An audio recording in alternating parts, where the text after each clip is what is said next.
Bonjour les amis, je suis ravi de vous retrouver pour une nouvelle vidéo consacrée à l'art et à la manière de se filmer en vélo et en VTT. Il y a plein de façons de faire, pas mal de matériel différents à utiliser. On va faire le tour de la question, vous inquiétez pas. C'est parti en espérant ne pas prendre une averse sur le dos parce qu'aujourd'hui c'est pas top. Allez go!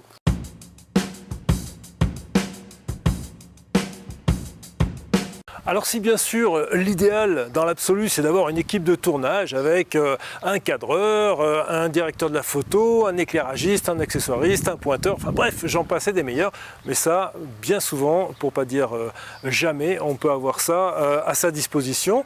Moi-même je suis bien souvent obligé de travailler seul ou à deux pour faire mes petits essais de vélo et il y a quand même façon de réaliser des belles images. Alors comment faire ? D'abord, le plus simple, c'est d'utiliser des GoPro, la caméra d'action par excellence. Alors, il y a d'autres marques, Insta, enfin, etc. Peu importe, vous voyez ce que je veux dire. La petite GoPro qui va se fixer, mais elle peut se fixer à plein d'endroits différents et avec aussi des angles de vision différents. Allez, on va commencer par le plus simple, c'est déjà le harnais de poitrine. Alors le harnais de poitrine, vous le voyez sur ces images, c'est quelque chose que l'on enfile, qui vient se fixer au niveau de la poitrine et qui va regarder en direction du devant. Alors, quels sont les petits écueils à éviter? Bien souvent, on a une caméra qui a tendance un petit peu à piquer du nez, puisque lorsqu'on la fixe sur soi, on a le buste bien droit, et quand on est à vélo, le buste est cassé vers l'avant. Donc, il faut bien penser à ça, réincliner sa caméra un petit peu plus vers le haut, de façon à avoir quelque chose qui soit à peu près horizontal dans l'angle de champ que l'on a devant soi. Ça, c'est une première chose. Au niveau de l'angle de vision, dans les dernières GoPro, à partir de la 8, 9, 10 et 11, vous avez différents angles de vision. On va commencer avec le linéaire. Alors le linéaire, c'est quelque chose qui est intéressant parce qu'il n'a aucune déformation, mais bien sûr l'angle de champ est plus réduit. En mode linéaire, vous voyez que l'angle de champ est quand même plus restrictif, plus réduit. Donc c'est plutôt à conseiller à monter sur une perche, comme vous le voyez là aussi sur les images, et vers l'avant du vélo. Là vous aurez une vision qui sera très naturelle, qui peut être vraiment intéressante, surtout avec les stabilisations des dernières GoPro, en particulier la 11, ça fonctionne bien. Je suis repassé en mode linéaire, mode que j'aime beaucoup, vous l'avez compris, mais avec maintien de l'horizon. Après, vous avez d'autres angles de champ, en particulier le Super View et l'Hyper View. Alors le Super View est déjà très large. J'ai quand même voulu tester un angle de champ un tout petit peu plus réduit que l'Hyper View, à savoir le Super View, qui me permet, toujours en 5.3K, d'accéder aux 60 images par seconde. Et il est à conseiller quand on a la caméra au niveau de la poitrine. Ça permet d'avoir tout le poste de pilotage dans l'image. Et l'Hyperview va encore un petit peu plus loin, avec un effet de vitesse sur les côtés encore accentué. Là aussi, je vous mets tout un tas d'exemples. Vous savez que je suis un adepte des exemples. Je fonctionne comme ça et je vous montre ce que je peux éventuellement vous dire. Avec donc là pour ce coup-ci le 5.3K 30 images secondes et bien sûr l'Hyperview, l'angle de vision le plus large. Donc voilà pour la GoPro, mais la GoPro on peut aussi la tenir à la main. Alors en vélo de route on peut de temps en temps, en VTT c'est à proscrire, c'est quand même assez compliqué. Alors cette GoPro on peut la fixer sur le harnais poitrine, on vient de le voir. On peut aussi la fixer sur le casque avec les petits adhésifs autocollants qui sont très solides. Je les ai utilisés de nombreuses fois, à la fois en vélo mais aussi en ski. Donc ça c'est assez pratique. Mais j'aime bien, moi, avoir un point de vue un tout petit peu extérieur et pour ça, il n'y a pas moyen, il faut une perche, une fixation externe. Il se trouve que GoPro vient de sortir la Boom, cette fixation en carbone articulée qui comporte deux segments, qui a plusieurs types de fixations. Là, pour le vélo, bien sûr, c'est un collier qu'on va venir mettre sur le cintre du vélo et qui permet de régler dans plein de directions possibles. Il a des axes un petit peu dans tous les sens, à la fois au niveau de la fixation du cintre, sur l'intersection des deux segments, mais aussi sur la fixation de la GoPro elle-même, puisqu'elle est montée sur une rotule. Donc vous imaginez bien que ça, c'est un accessoire vraiment très intéressant. C'est tout récent, ça vient de sortir il y a quelques jours, quelques semaines, et donc on peut le fixer sur le cintre, dans ce sens-là, ce qui est extrêmement pratique, déjà dans un premier temps, pour se fixer soi-même. Parce que bien souvent, on a une fixation qui est plus basse sur le cintre, une fixation que je vous montre à l'écran, et là ça fait un contre-jour. Souvent c'est assez désagréable pour celui qui regarde la vidéo, puisqu'on a quand même le sujet principal qui est très sombre, ou alors le ciel derrière qui est complètement cramé. Avec la boom, on peut la fixer sur le cintre et elle est pratiquement à hauteur du visage, et en faisant un tout petit peu attention à la lumière et au soleil, vous avez vraiment une image de très belle qualité, comme là aussi je peux vous le montrer. Cette fixation, on peut aussi la mettre dans l'autre sens et la fixer toujours au cintre, mais avec une visée sur la roue avant. Ça donne ce résultat, c'est plutôt pas mal, mais aussi la fixer sur l'arrière, sur la tige de selle, pour avoir une vision latérale, et ça donne un peu l'impression que le vélo, le cycliste est suivi par un drone. On a vu la boom, cette fameuse fixation donc à mettre un petit peu partout sur le vélo, sur le cintre, sur le cadre, sur la selle, etc. Mais il y a encore une autre possibilité, hormis le drone qu'on verra après, c'est la fixation sur sac à dos. Je vous montre ça tout de suite. Alors cette fixation, c'est un harnais là aussi, mais qui vient se fixer sur votre sac à dos à l'arrière avec une rotule, question mouse costaud là, ça c'est sûr que celle-là, elle est vraiment très très solide, et une petite rallonge que l'on vient visser sur la rotule et qu'on va orienter un petit peu comme on le souhaite. Si on dévisse la rotule, vous voyez, on peut vraiment la mettre dans le sens que l'on veut, avant, arrière, sur les côtés. Donc c'est assez pratique. Après on resserre. Vous allez voir comment ça se fixe sur le sac à dos.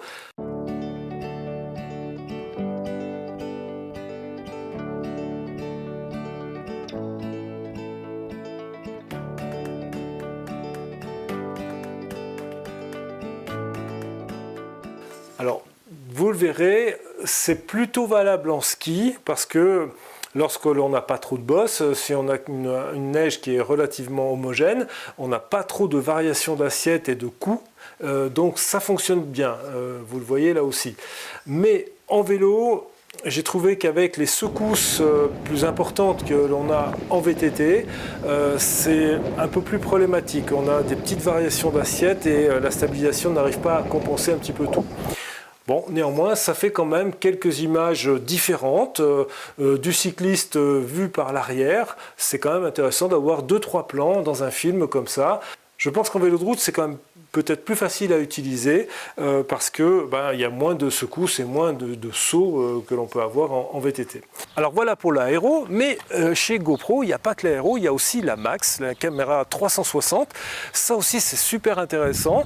Et en particulier, ce que j'aime faire, c'est la fixer sur mon casque par l'intermédiaire d'une grande tige, comme vous voyez sur les images. Et c'est vraiment là aussi assez intéressant parce qu'on a un point de vue que l'on peut déjà complètement choisir. Vous savez que la Max, c'est ça qui est intéressant. On va choisir son angle de visée en post-traitement après avoir pris l'enregistrement sur le terrain. Et donc on peut choisir l'avant, l'arrière, devant, au-dessus, en dessous, bref, comme on veut. Et puis ça donne aussi cette impression d'avoir comme un mini drone qui suit, soit de devant, soit de derrière. Moi j'aime bien cette vue-là. Bien qu'il y ait quand même un écueil là aussi, c'est la déformation liée aux objectifs de la Max qui sont hyper grand angle, et même si on peut régler ce champ de vision en post-traitement, il reste toujours quand même un côté vraiment un petit peu déformé, et je sais que nombre d'entre vous m'ont fait la remarque qu'ils n'aiment pas trop ces déformations. Alors après, il y a les solutions que je vais appeler externes. Ces solutions, elles ne sont pas 50, elles sont au nombre de 2 à mon sens. La première, c'est d'avoir un opérateur externe, ça c'est l'idéal. Vous avez quelqu'un qui vous filme avec une caméra et qui va être capable de vous suivre dans vos évolutions en vélo. C'est pas toujours simple parce qu'on est parfois dans des endroits un petit peu difficiles d'accès et le caméraman n'est pas forcément un adepte du vélo lui-même. Et puis, ça demande quand même une autre personne.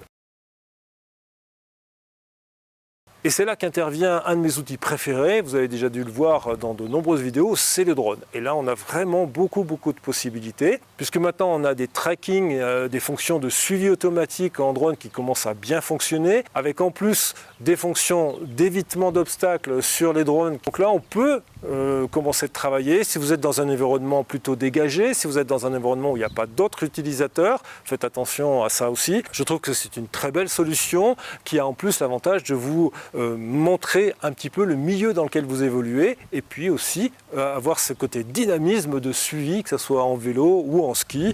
Ça apporte quand même, je trouve, beaucoup à l'image. Mais là encore, vous allez me dire, c'est pas simple. Est-ce qu'on a un opérateur, un pilote de drone qui est capable de nous suivre? Pas forcément.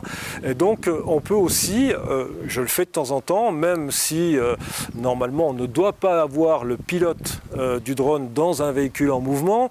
Bon, on va dire qu'en vélo, on se permet quelques petites largesses s'il y a vraiment personne et si on est vraiment dans un endroit isolé, tranquille. Je le fais d'ailleurs aussi en ski, bien souvent. Mais alors, comment fixer cette radiocommande du drone pour pouvoir piloter soi-même? C'est pas simple. J'ai commencé par la fixer sur le vélo avec un petit accessoire. Je me suis aperçu que c'était quand même difficile, ou en tout cas très limité. Dès qu'il y avait la moindre secousse, j'avais peur de perdre la télécommande, d'autant qu'à l'époque, j'avais une commande RCN1 de chez DJI, donc il y avait à la fois la radiocommande plus le smartphone. Autant vous dire que je ne prenais pas de risque. Et puis, à force de chercher, à force de tâtonnement, j'ai utilisé en fait une sangle, tout simplement, avec une radiocommande, la RC de DJI, qui n'a plus besoin du smartphone, qui est beaucoup plus légère, qui a son écran intégré. Donc ça, c'est quand même très bien aussi. Et donc cette radiocommande, je la fixe grâce au sangle de mon sac à dos, juste sur l'avant. Je lance mon drone et puis ensuite il me suit pendant quelques mètres. Je ne fais pas ça pendant des heures, mais pendant quelques mètres, ça me permet d'avoir des plans et d'avoir la radiocommande avec moi.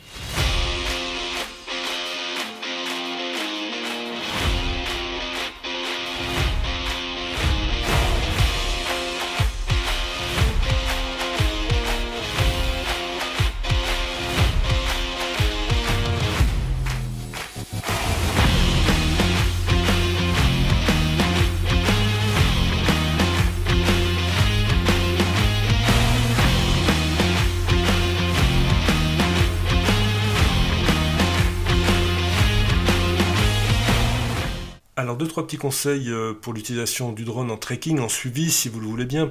Alors, la fonction front, c'est-à-dire le drone devant vous, est un petit peu plus délicate à utiliser. D'abord, tous les drones ne l'ont pas, et puis, c'est quand même pas une fonction prédictive non plus, donc il va réagir après que vous ayez fait un changement de mouvement si vous en faites un, donc il y a toujours un petit temps de latence. Bien souvent, si vous changez de direction, le drone va avoir tendance à passer sur le côté puis sur l'arrière pour vous suivre, ce qui peut générer un mouvement assez sympa, mais dès qu'on change un petit peu de direction trop rapidement, cette fonction front, elle va perdre de son efficacité. Donc à privilégier quand vous avez des chemins plutôt rectilignes et des espaces dégagés devant vous. Alors l'évitement d'obstacles a quand même fait beaucoup de progrès.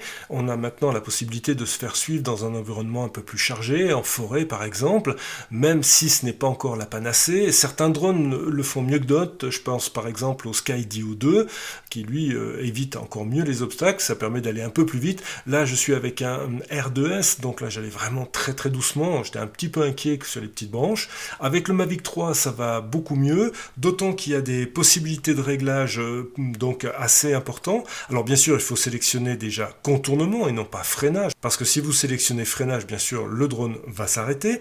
Et dans contournement, vous avez deux options de contournement. Le mode normal, où là vous allez avoir vraiment un contournement assez large, parfois des petites saccades, voire même des freinages au niveau des obstacles. Et puis le mode agile qui est beaucoup plus fluide, qui est beaucoup plus naturel, mais par contre ça passe beaucoup plus près des obstacles et parfois ça passe un petit peu trop près.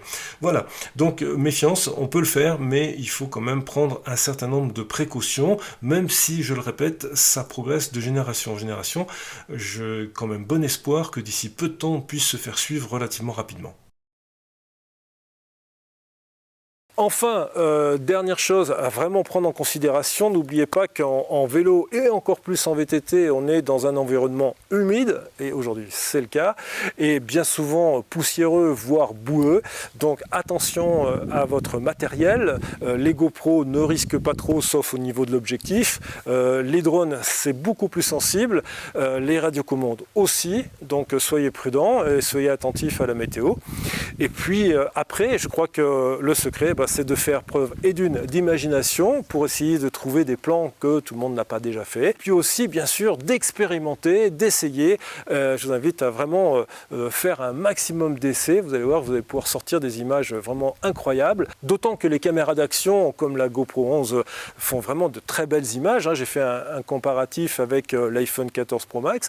Et quand la lumière est là, et à ce moment, la comparaison est tout à fait valable. Et la GoPro est vraiment pratiquement au niveau de l'iPhone, même si j'ai encore une toute petite préférence pour l'iPhone. D'ailleurs, à ce sujet, bien sûr, le smartphone est aussi un compagnon de choix pour se filmer en vélo.